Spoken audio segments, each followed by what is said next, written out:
All right, so in the last video, we showed you the demo on the basement for the old farmhouse. And now we're actually gonna be backfilling. So today we're gonna be showing you how we're actually compacting it and rolling it back in so we can get good tight compaction tests and we can go ahead and put a foundation back on top of that. So let's get started.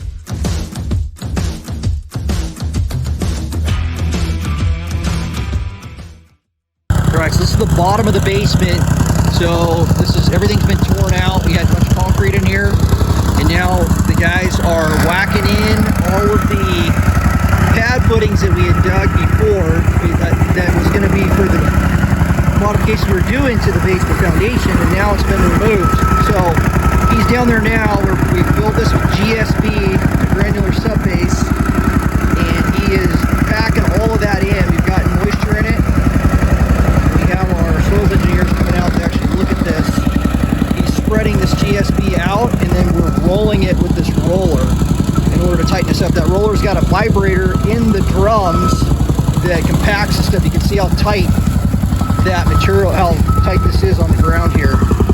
So this is what this looks like when it's all done.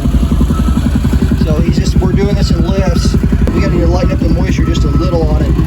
But he's going to spread this out. We're doing 6-inch lifts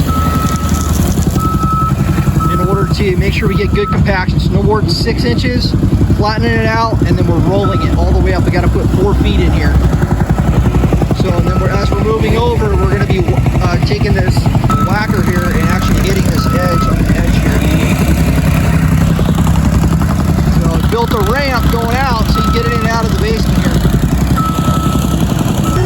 So right now what he's doing is we marked out up top where this foundation is going to stop. So we twisted the building. So he's got to dig it a little bit farther out on this back corner. So we rotated it to get the views a little bit better.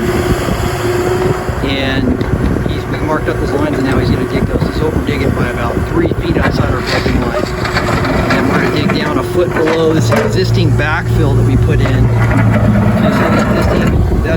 This is the existing backfill. We covered it with plywood, so you can, so this stuff doesn't fall all on top of our good grade that we have. And then we're going to dig down 12 inches, and then we're going to bring in more of that GSB and compact it on this side. All right, well, thanks for joining us today on the Real Property Show. I hope you enjoyed watching how we actually did the backfill and the compaction inside that basement so we could put a new foundation over the top of it. So if you need help buying or selling your home or land, visit our website at freemansrealty.com. If you need help building a custom home or an ADU, go to our website at freemansconstruction.com. We'd love to hear from you. Thanks again for watching.